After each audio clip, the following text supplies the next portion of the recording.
मला लहान मुलांची खूप आवड होती, कारण की मी अजूनही तरुण होते आणि मला माझ्या नवऱ्यापासून खूप काही पाहिजे होतं. परंतु लग्नाच्या रात्री आमच्या दोघांमध्ये तसे संबंध निर्माण झाले नाही आणि दुसऱ्याच दिवशी माझा नवरा अमेरिकेला निघून गेला. तो माझ्याजवळ एक 16 वर्षाचा नोकर सोडून गेला, जो खूपच चांगला होता. आमचं घर खूप मोठं होतं. मला एकटीला झोपायला खूप भीती वाटायची. मी माझ्या 16 वर्षाच्या नोकराला माझ्याजवळ झोपवायला सुरुवात केली. आता काही दिवस निघून गेले होते की माझी अवस्था खराब राहू लागली. माझा नोकर रोज रात्री त्याच्या हाताने बनवलेले जेवण मला जेवायला द्यायचा, ज्याला जेवण मी अगदी गाढ झोपून जायची. एके दिवशी मी त्याने बनवलेलं जेवण जेवले नाही आणि मग अर्ध्या रात्री उठून नोकराने माझ्या नाईटीला. मी माझ्या आयुष्यात कधीच विचार केला नव्हता की माझा नोकरच माझ्यासोबत अशा प्रकारे काही करेल. मी विचार देखील करू शकत नव्हते की हे माझ्यासोबत कसं काय झालं होतं. मला लवकरात लवकर या दलदलीमधून बाहेर पडायचं होतं, नाहीतर माझं खूप मोठं नुकसान झालं असतं.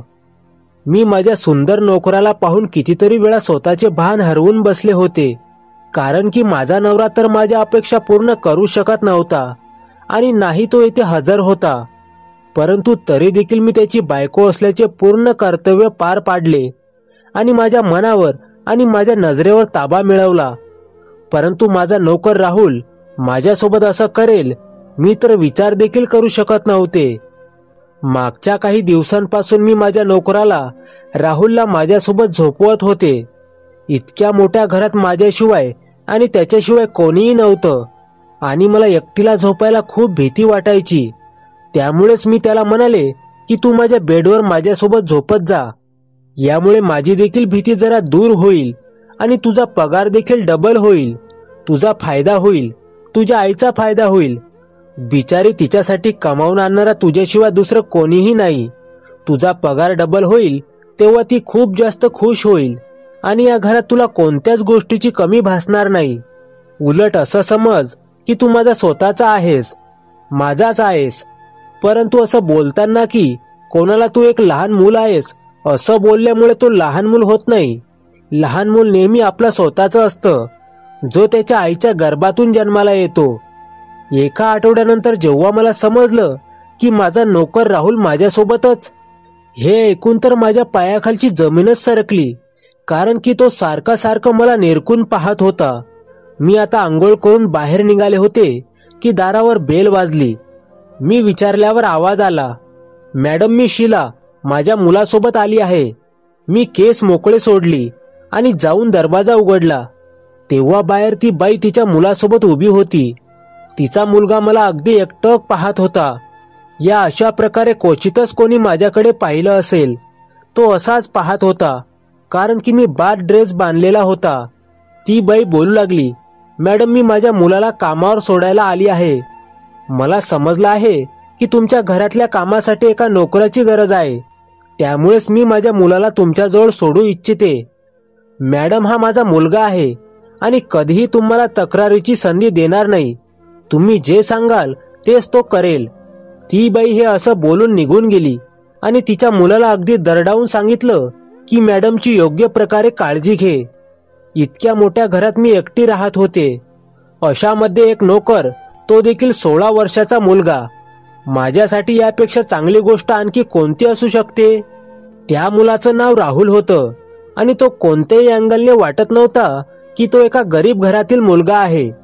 परंतु असं बोलतात ना की चेहऱ्याहून थोडं समजतं, आपल्याला बाहेरून थोडं समजतं की ते फळ गोड आहे की कडू. जेव्हापर्यंत आपण त्याची टेस्ट घेत नाही, तोच नियम अगदी माणसाला देखील लागू पडतो. एखाद्याच्या अवतारावरून असं अजिबात समजत नाही तो गरीब आहे की श्रीमंत. कधी कधी तर असं होतं की एखादा माणूस त्याच्या अवतारावरून गरीब वाटतो, पण खरं तर तो खूप श्रीमंत असतो. ठीक आहे, जाऊ दे. सध्या तरी मी राहुलला घरातील काम समजावून सांगितली आणि स्वतः माझ्या खोलीत निघून आले. असाच वेळ निघून चालला होता. राहुल मला खूप चांगला वाटत होता. तो माझी सगळी कामं करायचा आणि रात्री तो खूप उशिरा घरी जायचा.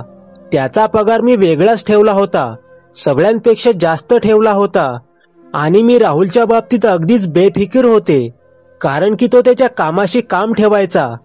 एके दिवशी मी माझ्या खोलीमध्ये कपडे बदलत होते की अचानक राहुल खोलीत आला. मी त्याला अचानक असं खोलीत पाहून दचकले, कारण की त्यावेळेला मी कपडे बदलत होते. तो ते सगळं दृश्य पाहून लगेचच बाहेर निघून गेला. जेव्हा मी कपडे बदलले तेव्हा मी त्याला आवाज दिला. तेव्हा तो खोलीत येताच माझ्याकडून माफी मागू लागला आणि बोलू लागला, बाईसाहेब मला माफ करा, मला माहित नव्हतं की तुम्ही रूममध्ये कपडे बदलत आहात आणि तुम्ही तर दरवाजा देखील बंद केला नव्हता, त्यामुळे मी सरळ खोलीत निघून आलो.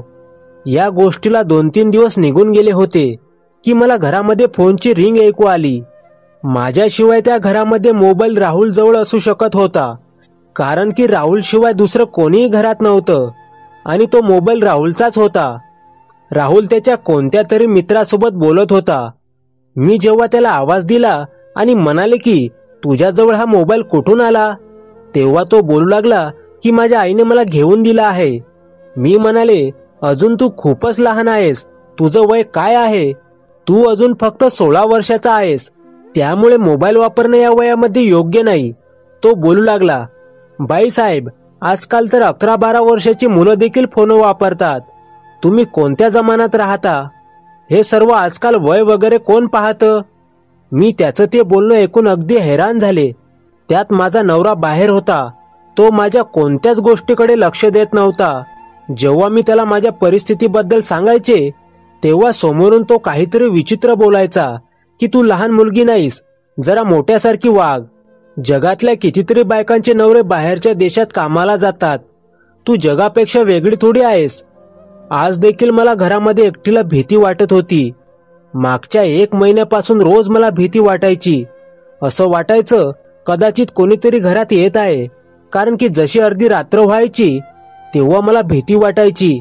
माझ्या या भीतीला जाण्यासाठी मी खूप काही केलं होतं. सकाळ होताच गप्पा गोष्टी करण्यासाठी माझ्या मैत्रिणीला सुमनला घरी बोलवायचे. संध्याकाळी शेजारी असलेल्या जिममध्ये जायचे, परंतु काहीच फरक पडत नव्हता. आज मी ठरवलं होतं की नवऱ्याचा फोन आल्यावर मी त्याला सर्व काही सांगून टाकेन. हे इतक्या मोठ्या घरात राहणं किती कठीण आहे. एक तर तो अमेरिकेला राहतो आणि मला इथे या घरामध्ये कैदी बनवून सोडून गेलाय. लग्नाबद्दल मी खूप सारे स्वप्न पाहिले होते. मी सुरुवातीपासूनच एक रोमॅन्टिक मुलगी होते. मी नेहमीच हा विचार करायचे की माझा होणारा नवरा देखील माझ्यासोबत नेहमी रोमॅन्टिक वागेल. मी पूर्ण रात्र त्याच्यासोबत गप्पा गोष्टी करेन आणि जेव्हा कधी आम्ही दोघे बोलता बोलता थकून जाऊ तेव्हा एकमेकांच्या मिठीत झोपून जाऊ. मी जसा विचार केला होता त्याच्या अगदी विरुद्ध माझा नवरा होता. माझ्या अपेक्षांपेक्षा तो खूप लांब होता. एका बाईची गरज फक्त पैसा, कपडे, चप्पल हे नसते, तर याशिवाय देखील खूप काही असतं, ज्याला पूर्ण करणं एका नवऱ्याचं कर्तव्य असतं.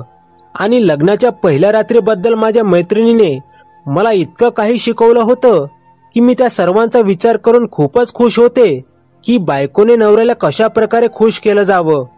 लग्नाच्या पहिल्या रात्रीच माझ्या नवऱ्याने मला सांगितलं की मला माहित आहे तू खूप सारे स्वप्न रंगवून ठेवले असशील, परंतु मी असा माणूस अजिबात नाही की तुझ्या प्रत्येक छोट्या मोठ्या आणि खास करून या इच्छेचा विचार करेन.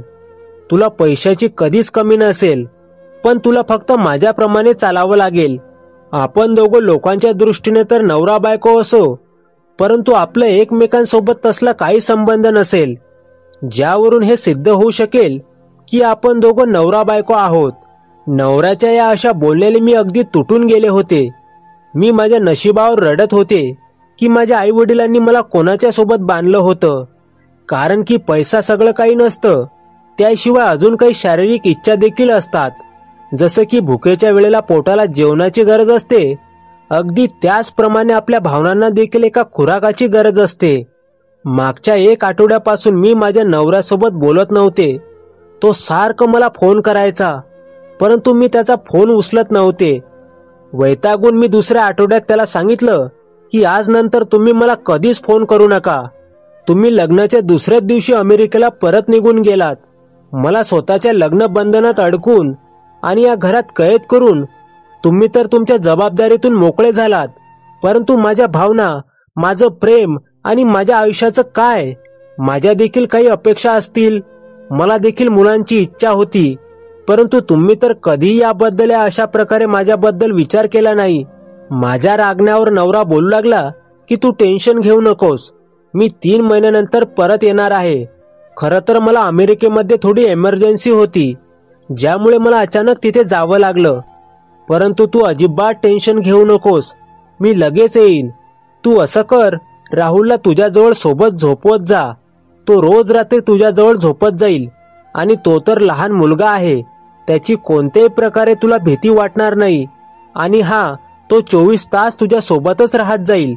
अशा प्रकारे तुझी भीती देखील जाईल आणि त्याला देखील सोबत मिळेल. तो खूप चांगला मुलगा आहे, तुला कधीही संकटांचा सामना करावा लागणार नाही. नवऱ्याचं बोलणं ऐकताच मी राहुलच्या आईला घरी बोलावलं आणि त्यांना सांगितलं की आजपासून राहुल 24 तास इथेच राहील आणि त्याचा पगार देखील डबल होईल. त्याच्या आईला काहीच प्रॉब्लेम नव्हता, त्यामुळे ती लगेच तयार झाली. तिने तिच्या मुलाला राहुलला सांगितलं, आजपासून तुला इथेच राहायचं आहे, त्यामुळेच तुझ्या बाईसाहेबांना खुश ठेव. मी म्हणाले, बाईसाहेबांना खुश ठेव याचा अर्थ काय आहे? तेव्हा त्याची आई बोलू लागली, मालकीन काही नाही, बस फक्त मी असंच बोलत होते की त्याने तुमचं बोलणं ऐकावं आणि तुमचं बोलणं टाळू नये. मला असं वाटलं होतं जणू काय त्याची आई काहीतरी बोलता बोलता शांत झाली होती. यानंतर राहुलची आई घरातून निघून गेली आणि आता राहुल इथेच माझ्याजवळ माझ्या बेडरूम मध्ये झोपायचा. तो माझी आता आधीपेक्षा जास्त काळजी घेत होता, परंतु काळजी घेता घेता तो मोबाईलचा वापर देखील खूप जास्त करत होता. कितीतरी वेळा त्याला मी मोबाईल वापरण्यास मनाई केली होती. या वयात फोन वापरणं चांगली गोष्ट नाही, परंतु तो माझं बोलणं एका कानाने ऐकायचा आणि दुसऱ्या कानाने सोडून द्यायचा.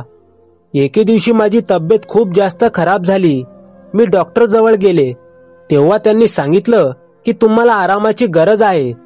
तुम्ही कोणत्या तरी गोष्टीचं खूप जास्त स्ट्रेस घेत आहात, त्यामुळे तुमची तब्येत बिघडली आहे. माझी अवस्था खूप खराब झाली होती. मला समजत नव्हतं की शेवटी माझ्यासोबत काय होत आहे.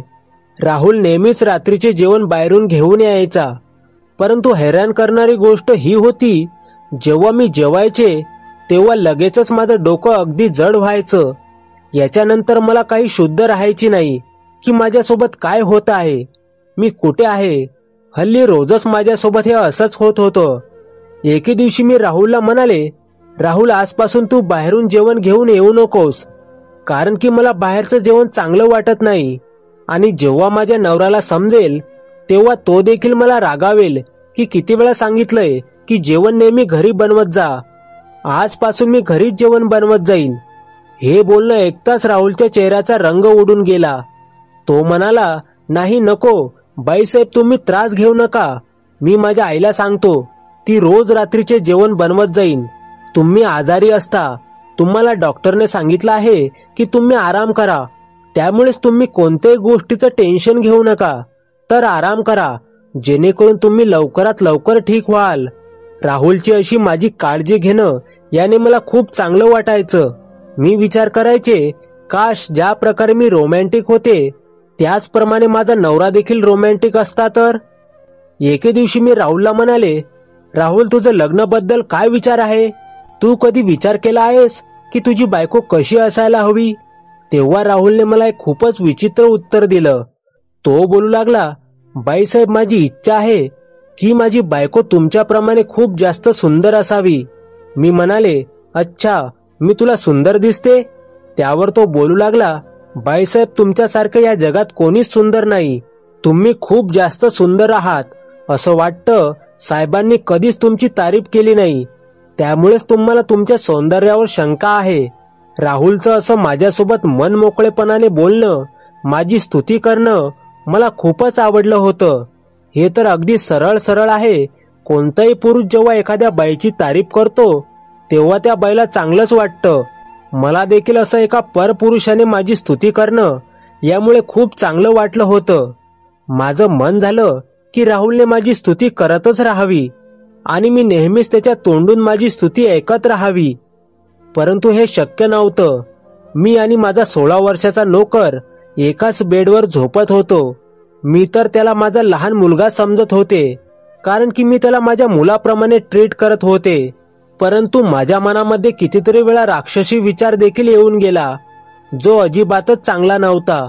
परंतु मी स्वतःवरचं कंट्रोल ठेवून होते, कारण की माझं हे सुंदर शरीर माझ्या नवऱ्याची अमानत होती. जेव्हा कधी राहुलच्या चेहऱ्याकडे पाहायचे तेव्हा तो खूपच साधा वाटायचा, कारण की तो दिसायला खूपच सुंदर असा मुलगा होता आणि त्याच्या वयापेक्षा खूप जास्त मोठा दिसत होता. अगदी उंच धिप्पाड, क्लीन शेव करणारा तो एक पुरुष वाटायचा. हाच विचार करता करता माहित नाही मी कधी झोपले. जेव्हा सकाळी माझे डोळे उघडले तेव्हा माझा नाईट ड्रेस वेगळ्या अवस्थेत होता, कारण की रात्री मी तोच माझा नाईट ड्रेस घालून झोपायचे. तर राहुल घरामध्ये हजर नव्हता. मी खूप वेळ त्याची वाट पाहत राहिले, परंतु तो आला नाही. संध्याकाळी जेव्हा तो पुन्हा परत आला तेव्हा मी विचारलं, कुठे गेला होतास तू दिवसभर? तू सांगितलं देखील नाहीस तू कुठे गेला होतास. कमीत कमी तुझ्याजवळ मोबाईल तरी होता, मला फोन करायचा. आज मला काहीतरी महत्वाचं काम होतं. तेव्हा माझा 16 वर्षाचा नोकर बोलू लागला, बाईसाहेब आईची तब्येत ठीक नव्हती, त्यामुळे अचानक मला तिथे जावं लागलं. त्यामुळेच आज मी घरामध्ये हजर नव्हतो, मला माफ करा.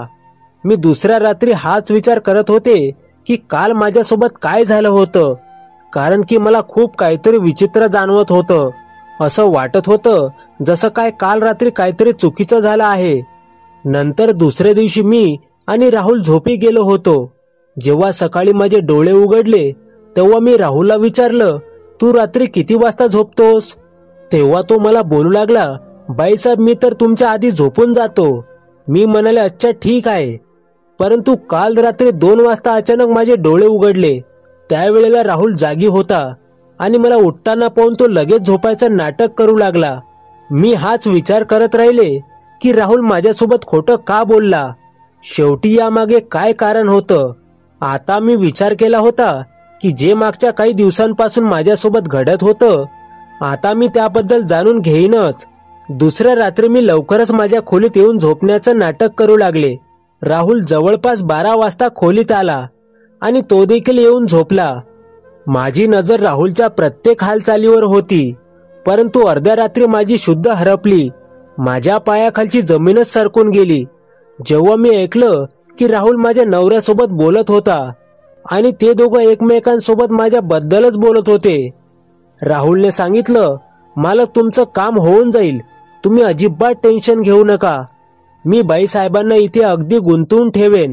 त्यांचे खूप सारे घाणेरडे फोटो देखील काढले आहेत, ज्या मार्फत मी त्यांना ब्लॅकमेल करू शकेन आणि त्यांना सांगेन की तुम्ही तुमच्या नवऱ्याला फसवत आहात आणि स्वतःच्या घरातल्या नोकरासोबत स्वतःची भूक भागवत आहात. अशा प्रकारे त्या कधी तुम्हाला हे सांगू शकत नाही की तुम्ही लवकरात लवकर परत यावं, कारण की त्यांना स्वतःला त्यांनी तुम्हाला फसवलं आहे हे जाणवत राहील. आणि तसंही मालक, तुमची बायको दिसायला खूप सुंदर आहे, परंतु ती तर मला त्यांचा मुलगा समजते, नाहीतर वाहत्या गंगेत एकदा मी देखील हात धुवून घेतले असते. हे ऐकताच माझ्या डोळ्यात अश्रू आले. मी विचार देखील करू शकत नव्हते की माझा नवरा अशा प्रकारे घाणेरडं वागू शकतो. दुसऱ्या दिवशी मला आमच्या परिसरातल्या एका बाईकडून समजलं की माझ्या नवऱ्याने आधीपासूनच बाहेर एका फॉरेनर मुलीसोबत लग्न केलं आहे. तिने सांगितलं की कधीही तुझ्या नवऱ्याला तू आवडली नव्हतीस. तुझ्यासोबत लग्न देखील त्याने त्याच्या आईच्या भीतीने केलं आहे. ज्या बाईने मला सगळं सांगितलं होतं ती माझ्या सासूची मैत्रीण होती. याचा अर्थ स्पष्ट होता की मला चारित्र्यहीन सिद्ध करून माझा नवरा आपोआप मला त्याच्या मार्गातून दूर करू इच्छित होता. आणि हे सर्व करण्यासाठी त्याने राहुलची निवड केली होती. जेव्हा त्याने स्वतः राहुलला माझ्याजवळ झोपवायला सांगितलं तेव्हाच मला समजायला हवं होतं, कारण की कोणताच नवरा एका परपुरुषाला त्याच्या बायकोच्या बेडरूम मध्ये रात्री जाऊ देणार नाही. मी पण मूर्ख होते, जिनं 16 वर्षाच्या मुलाला लहान मूल समजण्याची खूप मोठी चूक केली होती. दुसऱ्या दिवशीच मी माझ्या नोकराला राहुलला कामावरून काढून टाकलं, कारण की माझ्यासाठी तो एक नोकरापेक्षा एक फसवणारा माणूस होता. याच्याबद्दल मी कधीच विचार केला नव्हता. मी तर त्याला एक लहान मूल समजत होते, परंतु तो मुलगा लहान मुलगा नव्हता, कारण की मला समजलं होतं की संधी मिळताच त्याने माझा फायदा उठवला असता. माझी सगळ्या मुलींच्या आईंना हीच विनंती आहे की स्वतःच्या मुलीसाठी मुलगा निवडताना तिच्या सासरची अगदी योग्य प्रकारे माहिती काढून घ्या, चौकशी करा, जेणेकरून माझ्याप्रमाणे तुमच्या मुलीची इज्जत डावाला लागू नये आणि उद्या जाऊन तुमची मुलगी एखाद्या परपुरुषाचा आधार घेऊन स्वतःची इज्जत खराब करू नये. मित्रांनो, तुम्हाला या कथेबद्दल काय वाटतं कमेंट करून नक्की सांगा आणि कथा आवडली असेल तर व्हिडिओला लाईक करा आणि हो, कथा शेवटपर्यंत बघितली असेल तर आपल्या चॅनलला प्लीज सबस्क्राईब करा. या चॅनलवर तुम्हाला अशाच प्रकारच्या नवनवीन कथा ऐकायला मिळतील. पूर्ण कथा ऐकल्याबद्दल तुमच्या मनापासून खूप खूप आभार. पुन्हा भेटू नवीन कथेसह. धन्यवाद.